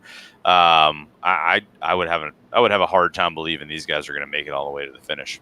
Yeah, and also on the point side of things, unfortunately, we talked about the connectivity issues for Vicente, who is right now 3 laps down. He was 7th in points entering tonight's race. So again, he could be the one that might have to use this as his drop race. We don't know. So we'll be trying to get those numbers to you as soon as we can. However, up front, though, it's going to be Gabe Butler on the inside, Brian Wang on the outside, and you got Eric Laurie and Mark Mann. As we get back to green here, Brandon, 12 to go. Yeah, watching that one car in the 071, I've seen those guys work together here and there throughout the season, and if I'm not mistaken, they're teammates as well. So, as a little bit of a gap there, which is probably not going to help Gabe out, but if anybody can maintain his position, it's Gabe Butler. Yeah, I was curious to see if Brian was going to try to find an opportunity to sneak in between them there, but there's just too much outside momentum. And yeah, so there goes Brian. So I believe Brian also part of that team with Gabe and Eric here as well. But Mark Mann now going to get a great push down the backstretch from that number 23 of Sebastian Marin. And you see in the picture here that 11 of Matt Wagner. I think he's probably done riding here. And also looking on the outside there, we're trying to catch that DuPont paint scheme, which truck that is there. That's the Jason Adams. So I think he's kind of been in the same ride boat as well. And now he's ready to roll. And then we talked about JD Crow. He was involved in that incident on pit road with the 51 truck. That caution brings him right back into the mix here as well. So JD's going to have a realistic chance to this one as well. And that's the thing is, I mean, these cautions do wonders for so many drivers, but at the same time puts them all right back at risk. Because, I mean, look at this. They wasted no time this time around, Brandon. We were back 3 by 3. They just haven't found their way to the front couple rows yet. Yeah, the one that's surprising me is the 57 there of Mark Mann. If I'm not mistaken, he was involved in the last caution and already there in second place, trying to get that lead. So, anybody's race, but as he makes that move to the inside line, I don't know if I would have done that. You want to be on that inside line, but you also want to be in front of Sebastian. So, still a lot of racing left. You would think that 9-10 laps is not a lot, but man, still a lot of things that can happen in this track. Oh yeah, a ton of time for a lot to happen. So right now, though, it's Mark Mann leading Brian Wang on the inside line. Then you got Sebastian Marin. Matt Wagner was with him. Now Matt's opt to try to jump to be that leader of the third lane. But again, you see it's going to take a little bit. I believe that's Bud Steele that he's waiting on to try to get to him. But again, that's just going to slow the outside line's momentum down. And so you really got a time when you want to try to be the leader of that third lane. And so I think Matt may have jumped just a tiny bit too soon, but we'll see what the push does on that third lane. So that 6 and the 11 are going to have to work really hard here to get back up there. But yeah, as I say, you're going to have some friends that are going to try to hop up there and be that leader themselves. And not at all surprised to see Donald Sadusky being one of those to do so. We got a lot of these trucks starting to bunch right back up together here. Yeah, at this point, I don't think there are any friends left. We've got some teammates down there on that inside line, but aside from that, I don't think they're working together. I think they're just happy to be near each other. So anybody's race, but starting to see some fresh faces up there. Starting to see the 6 of Bud Steele. Some guys that they know how to get there, and but they just take their time and let the race kind of unfold. But right now, I don't think anyone's letting the race unfold. I think everybody's making the race their own. Yeah, so it's where it's okay. Where do I need to put myself to have the best chance? And saying if you're in that mid pack, I mean, it's one of those things like, well, what do? I can't roll out of it. I mean, look at where the 07, for instance. Where do you go? I mean, you're stuck in the middle. You're not going to just you can't put your blinker on and say, hey, I'm going to drop the back here. You'll be lucky to find an opening to change lanes at this point in the race. So. As we got contact further down the back there, I saw the 59. He got sent down into the grass. Looks like he's going to hang on to it. Not sure who Jay Hilliard made contact with there, but we do stay green. However, that's going to once again shake the field up a little bit. Drivers had to react to it. So right now, Noel Coors, Michael Spell looks like the last two in this lead pack. And once again, it's going to leave Gaetano here with Robert Rock and company. These guys are going to have to try to chase their way back forward here to try to get back to this lead pack.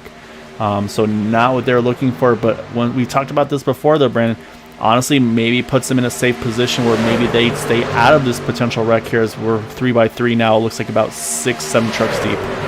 Yeah, looking back at it, it looks like Christopher Trevette. It looks like a spotter kind of let him down. He just kind of came down on him, but and then made a little bit of extra contact. But looked like he jumped out and is trying to work his way back around to the pits. But unfortunate there. But hey, at this point, it's still anybody's race. So who knows what can happen?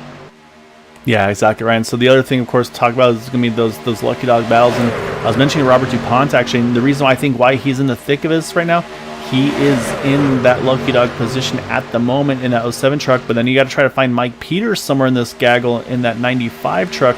He is that second truck one lap down. So right now he's on the outside line, but still behind that 07. So I think that's why we're seeing that aggression from the 07, just trying to stay in contact here. As right now we stay 3x3. Nobody's been able to get a solid edge on the truck in front on the lanes right now. As it's pretty much stayed with Mark Mann, Brian Wing, and Donald Sadusky in the front three here. But we're coming down to crunch time here, so we got 6 to go at the line.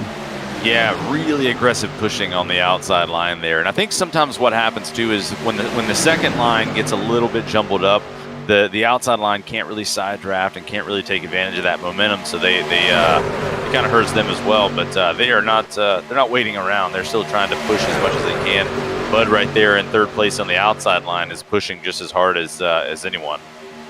Yeah, and that's exactly like we talked about that fourth truck. They become all important for the outcomes of these races. As Dudine mentioned, Gaetano, he did catch back up to the field here, so great job by him. However, it looks like from Paul Patterson on back, they're having to try to recover and try to see if they can pull themselves back into the draft here. But again, I mean, we're going to have 5 to go at the line where anything can happen. The complexion of this race can change dramatically. So we'll have to wait and see. But I think what's happening right now, though, Mark Mann, I think he's put himself in a really good spot here with that one of Gabe Butler behind him. And honestly, it's kind of splitting up the teammates because otherwise you'd have the one and the 071 together on the inside line. You'd have also that the 25 of Brian Wing right there with him as well. So I think right now that yellow line and keeping that the 1 and the 25 separated is honestly his best chance to win here tonight. Honestly, watching this lead pack, I think the guys that are really in the best position right now are, Todd Siebels and Dean Wilkinson, sitting back here in 25th, 26th position. They're a few seconds off the lead pack, but Reddy, it just looks inevitable that something's going to go wrong up front. Yeah, you always just kind of have that sinking feeling like they're just going to start to squeeze each other a little too much too late. And you see right there's the opportunity. Brian Wing, he jumped to the inside, slowed that middle lane a little bit, and that gave Gabe Butler the opportunity to jump to the middle, and I'm saying this is a duo you do not want to contend with either. That one in the 23, we know how good those drivers are on their own. They're that much better together, so they're definitely going to be going after it here as well. As right now Gabe's leading that middle lane, and unfortunately that third lane just hasn't been able to form quite enough here to get all the way to the front there. They've dropped a couple trucks lengths back, starting to regain a little bit of momentum, but right now it looks like that middle and the inside is where you want to be. Yeah, when I was growing up, Terry Labonte, they called him the Iceman, and it looks like Area 51's got two of those. Gabe Butler and Sebastian Marin, nothing shakes them. They can start from the pits, they can drop back, lose a lap in the middle of the race. Always calm, cool, and collected throughout the entire race, and always where they need to be at the end. So, that middle line, I think that's the one you got to contend with right now. Yeah, and so in that third lane, there's once again some movement here where I don't know if that's where Matt Wagner's either trying to find a way to get around Donald Sadusky or was getting hot and had to move up. But once again, you lose that little bit of formation. You can see it's already cost him another truck or two length on that outside line. And so, yeah, like you said, right now it's really down to these middle and bottom lanes right now to has control of this race. And it's just kind of changed lap after lap as a little bit of side contact there between, I believe that was the 955 and the 071. And this changes everything for that third lane, as now that's going to give them a lot of forward momentum as it's really split up the inside line. So this is where Matt Wagner, Bud Steele, and the 19 of Donald Sadusky, this is where they need to capitalize. Yeah, that you're right. You called it. That changed everything. Also, it really shows the talent level of these drivers. Somebody gets on the apron, we get four wide, and everybody kind of just shakes it off and keeps going. So as we're at 2 to go, we've only got to make it about 3/4 of a lap back there till the next flag wins it or finishes the race. But man, I'm on pins and needles right now. I don't even know what to watch. Yeah, and that's the thing, is you just don't know where to watch, where it's going to come from, and I'm saying this is where everybody starts to almost ignore what they've got left on their temperatures, and you get to that final lap, and it's all bets are off. You're like, okay, it's basically checkers or records almost for some. It's like, if I pop the motor, if I can help that guy in front of me, then so be it. So right now, again, the outside line, it's just about a car length off or truck length off from that front pack. But again, any little bobble from the inside middle lane, they'll bring them right back into the thick of it here. And we're going to get to that white flag, so there will be no green-white checkers here tonight, Brendan. It's on the final lap here right now. Brian Wing, Gabe Butler, looks like it could be between them, but Donald Sadusky starting to make a charge here once again, starting to squeeze them a little tighter. I'll say that's what you got to do here in this final lap. Fuel strategy is out the window. At this point, it's push, push, push. Nothing else matters. Get to the finish line. So right now, it looks like we've got 3 guys that can win it, but in reality, we've got about 20. So, we've got 2 turns to go, and then that tri-oval, and man, they're all over the place. Oh, a little bit of contact. They get 2 squeezed together. Donald Sadusky, he's going to get through, but we saw a big wreck behind him. That's going to give us about a 3 to 4 car shootout here, actually 4 to 5 truck shootout here at the back. So now it's just who's got the push and who's going to maybe make a move at the finish line. Right now, Gabe Butler, he's got the nose out and head. Donald's going to stick with him, though, at the line. I think the 25 Brian Wing gets the win over Gabe Butler. It's going to be in the thousandths of a second. You see triple zeros there on the official results. And then it's actually a tie there as well. It's going to be a tiebreaker between 3rd and 4th with Mark Mann and Donald Sadusky, who gets that top 3 finish. So, those guys were as tight as they could. We got to go back, though, because there's going to be some hearts broken there at the very end of that race, unfortunately. And like I said, it's just at that point, it's all bets are off. Everybody's going to be going for every inch that they can. So let me say, it's going to take me a bit to go back and find it. So give me one moment here, as you can already see. I think there may be a few cars sitting outside of turn 2 or turn 3 and 4 right now. It looked like there was some airborne attraction going on. Yeah, no, there's definitely some content. It looks like it may have kicked off with Bud Steele, Matt Wagner, and you see, unfortunately, it collects the 23 here. And then from there, it's just all bets are off. You see, it looks like, again, just everybody's kind of getting caught up into it, unfortunately. It's really just who's able to get through. Oh, yeah, as you see, Eric Laurie, he goes up and over there. And then you see everybody else just trying, and this is where everybody's just trying to grab a gear and find a way through. You see Gaetano, he's looking for openings here. You see Maxwell Caldwell as well. And it's that risk versus reward. And you see, actually, yeah, Gaetano gets in the back of Maxwell, unfortunately, because, again, you're just trying to because at that point it's who gets to the line first is where your finishing positions are. So it's a little dangerous to try to make the right call at the right time. As you can see, just everybody sliding everywhere, and here comes that group of Dean Wilkinson all behind, and you see them all trying to sneak through as well. So it was pretty chaotic there towards the back. You see Sebastian Marin actually smokes his way to an 11th place finish there as well. So we'll have to chat with some drivers here, but before we get to all of that, we got to look at our final results here tonight. Because like I said, from what we saw, it looks like Brian Wynn going to be shown as our race winner. And indeed, he is by 4 thousandths of a second. And then Mark Mann going to jump over Donald Sadusky by 5 thousandths of a second to get that top 3 finish. And then you see you got Keith Horner here, Robert Rock, Maxwell Caldwell actually still finds a way to bring it home in 7th. JD Crow, a great 8th position for him. And you got Noel Covers, Gaetano Papalato, top 10. And then Sebastian Marin, Paul Patterson. Dean Wilkinson jumps all the way up to 13th, so being in the back actually may have saved him. Derek Gilray, Jimmy Reynolds, Michael Spell, William George, Jim Brooks in 18th. And like I said, I think some of these guys a little further back here are going to be probably in the grandstands possibly, with Sean Macra there in 19th. Kyle Heath, Bud Steele, BK Anderson winds up in 22nd. We'll see how the points shake out for him. Then you got Jay Hilliard, and then drivers that did not make it back to start-finish line, including Eric Laurie, Andy Brigante, Matt Wagner, TJ Allen, Jason Adams. And then we'll continue on down here. Todd Siebels, Robert DuPont, James Hickson, Gary Slapinski. Vicente Guerrero winds up in 34th. Christopher Trevette, Seth Groover, Jimmy Crow Jr., and Patrick Groover in 38th. And then Justin Holland, Bob Fitzgerald, Brandon Briggs, and Randy Miner as we watch that number 25 truck celebrate at start-finish line.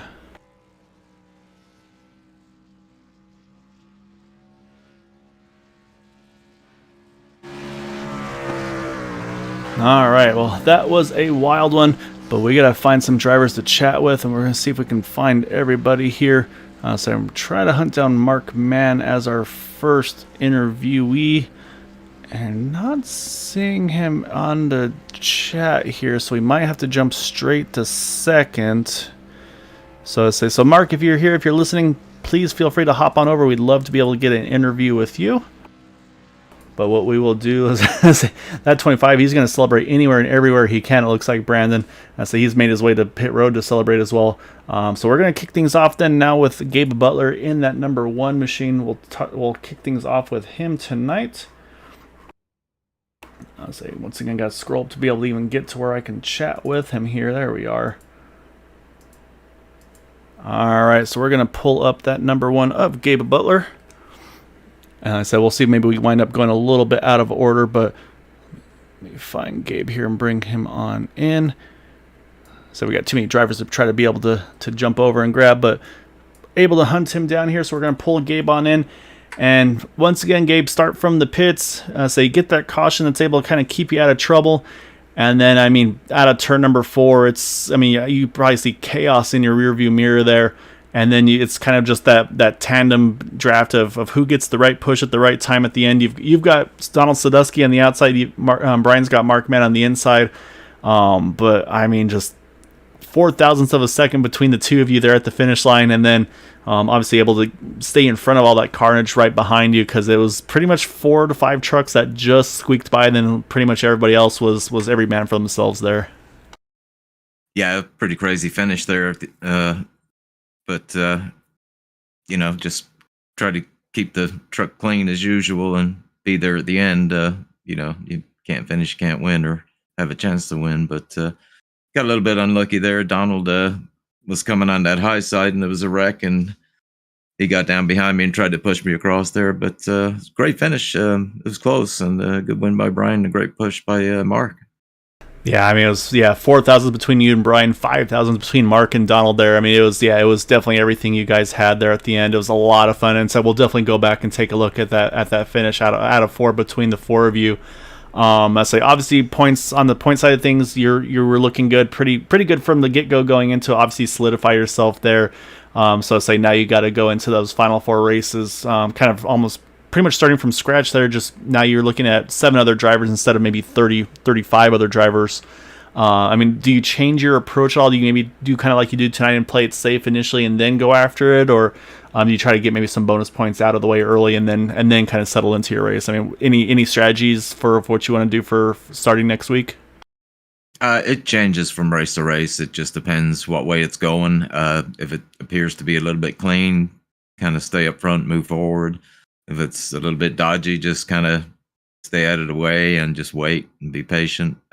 Just depends on the nature of the race. I mean, tonight was a good example. It was hard racing, 3 wide, and I felt like, well, maybe that's going to blow up. So that's why I kind of got out of there and just hung back. So if it's the same next week, then that's what I'll do. Yeah, it definitely worked out for you. Put yourself in the right place at the right time. Green flag pit stops, you guys were phenomenal once again. But yeah, just a lot of fun watching you guys do what you do best tonight, Gabe. And definitely congrats on that runner-up spot here. And like I said, locking yourself into that top 8 Final Four shootout. So before we let you go, though, definitely want to give you the floor for any thanks and shout-outs and for that run tonight. Just a big shout out to the guys that were running with in Team Boot Knockers channel. It's always great to run with these guys, some of the best around. And big thank you to Area 51 and, of course, yourself for broadcasting the big show. Yeah, it was a lot of fun, man. So, yeah, enjoy this one, and then get back to business starting next week. So you got another championship to go after over there, man. So, good luck. But, yeah, enjoy this one for now, and then we'll look forward to seeing you in those Final Four races. All right, guys. Thanks a bunch. All right, and I got good news here, Brian. We're going to be able to actually chat with our third place finisher because Mark Mann has hopped his way over here as well. So we're going to grab that number 57 and bring him on over. And Mark, you were in the front. You were one of those few that really stayed up front all race long there, leading, kind of being that second truck in line. I mean, let's say you were all over the place, but the whole time, I mean, you were probably about top 5, top 10 truck, it looked like, throughout the course of the race. And you get to that final stint there where you're right in a good position there. So did you feel like you're maybe a bit of an odd man out with kind of all the teams and alliances that you had all around you? Or, I mean, just take us through your race, and then, I mean, what was your game plan there in those final couple laps? Oh, definitely to stay up there with Gabe and Sebastian and them up front.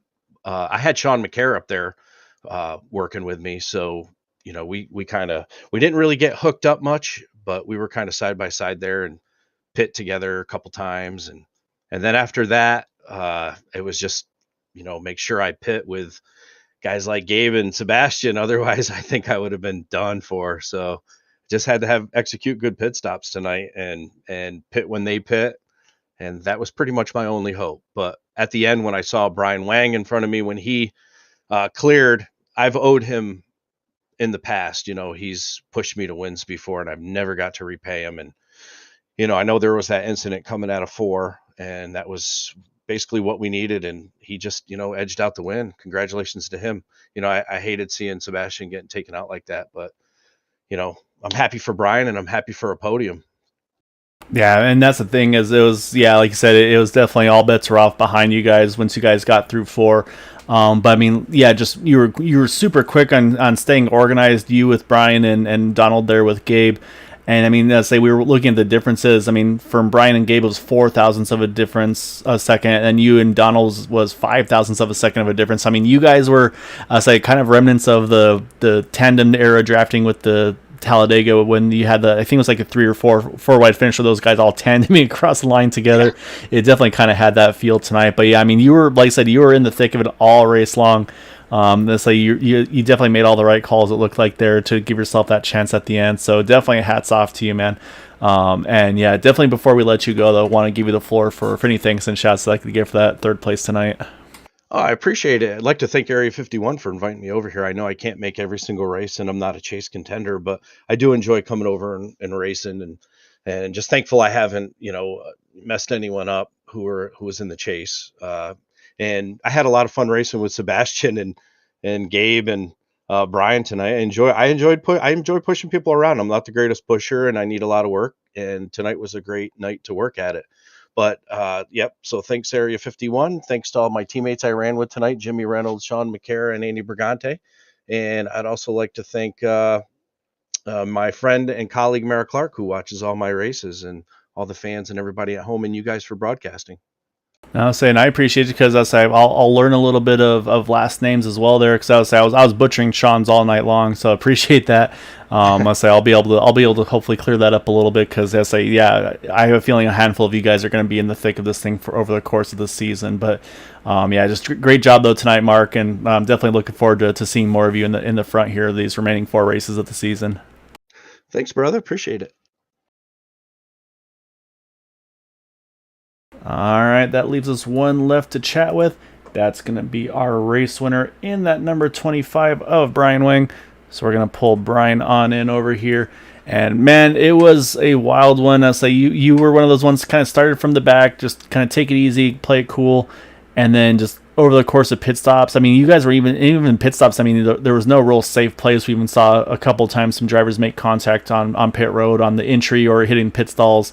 But then once it came down to crunch time, you guys found your way to the front with yourself and Gabe and Eric and Sebastian and company. So at that point, I mean, was there any plan of like, hey, let's try to hook up together and do X, Y, Z, or was it pretty much just okay? Let's see if we can just let's see where we all wind up in the line together and do something from there. I mean, just take us through maybe the strategy maybe you guys had here tonight. Yeah, we would just try to pit together and try to come out together. Most times we didn't come out together, but we still had a few cars around us that were our teammates. So we were luckily able to work with each other still. Yeah, I mean, and that was the thing when we definitely saw you guys able to. And I said there was definitely one pit stop where it was like I think it was a 4-truck breakaway, but unfortunately those 4 weren't enough to chase down. I think it was like 20 trucks on back there. Is that one of those things where it's like, man, if we just had like 3 more people, we can maybe try to keep this between us, or at that point, you're like, yeah, we still got too much to go. There's no sense in stressing over what we've got here at the moment.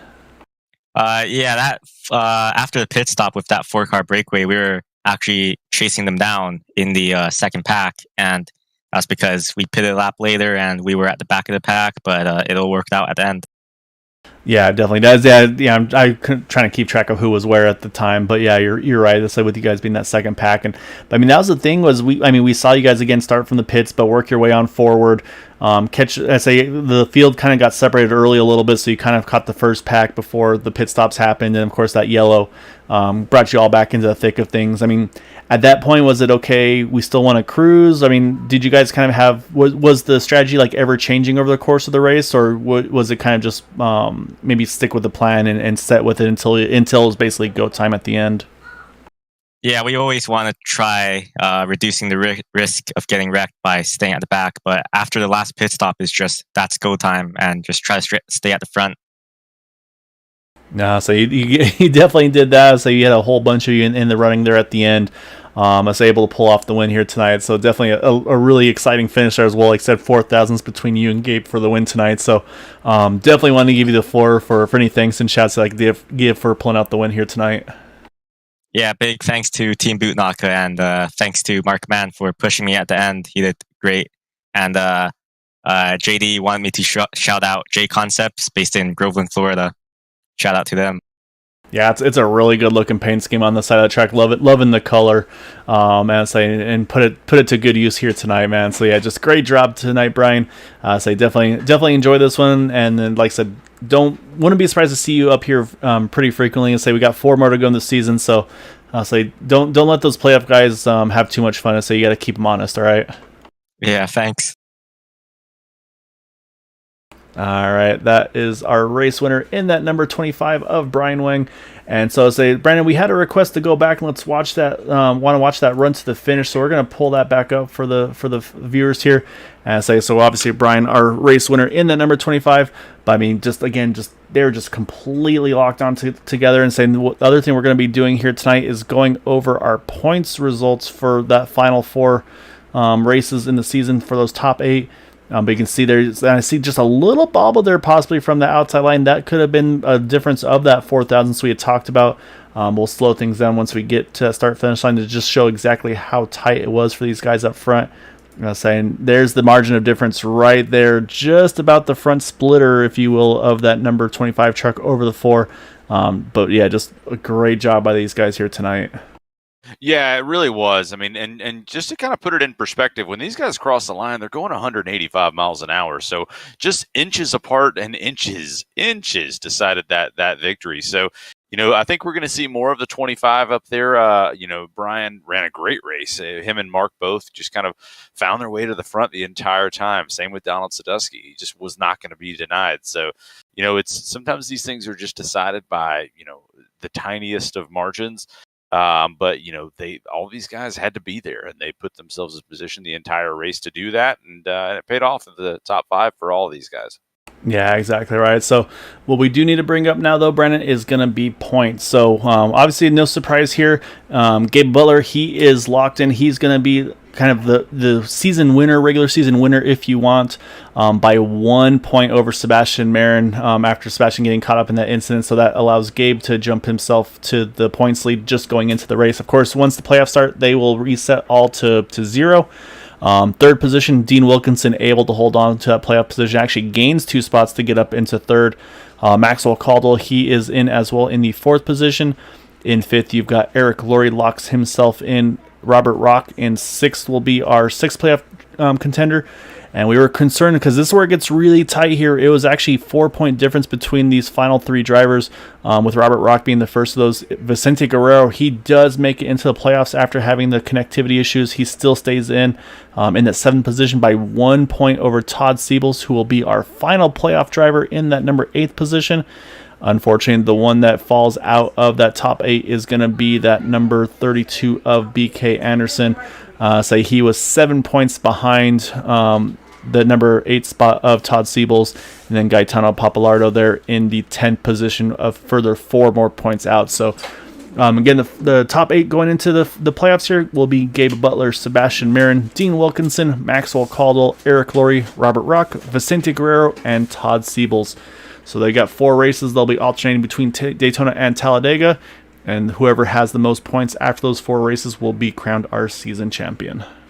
Yeah, I got to give a lot of credit to Maxwell there. He went into the white flag lap there in about 20th position, and just through determination and skill and maybe a little bit of luck, made just the right moves to come down. And I think what did he end up 7th, something like that. Yep. So that could have decided a lot of things for him with the number of cars that crashed out there at the end. But his same thing. It's all about putting your truck in the right position and making the right moves, and hoping for a little bit of luck along the way. But congrats to all those guys that did make it into the chase, and honestly, congrats to everybody else tonight. Everybody ran a great race. Yeah, it was a really, really exciting one tonight for sure. So, like you said, hats off obviously to the top 8. And that's the thing is, it's okay. Yeah, the top 8 are going for the championship, but they got 4 races, and tonight we had 42 trucks taking part in this one. So, you're not racing 7 other people. You're still going to be racing 40, 41 other drivers here over the course of these final 4 races. So, that's what makes the playoffs in NASCAR a lot different, or in Area 51 in this case, a lot different than the playoffs in other sports, because there it's a one-on-one situation. Here, you're going 1 on 40, 42. Of course, maybe you can get maybe 5 on 42 when you got a good team around you. So, definitely a fun one here tonight, though, Brennan. As always, man, really appreciate you being a part of this one, and definitely looking forward to kicking off the playoffs here next week. Yeah, looking forward to it. It was a great race, and I expect more of these to come. Yeah, I would not be surprised. So next week we will be at Daytona. However, for tonight, that's going to do it for us. We will be back again on Sunday night for the Xfinity Superspeedway Series. Same thing for them. Should be, I believe, their season finale, regular season finale as well. So until then, happy Friday Eve. Hope you all have a wonderful weekend coming up. Until next time, though, as always, stay safe and have a good night. And we will see you back on Sunday.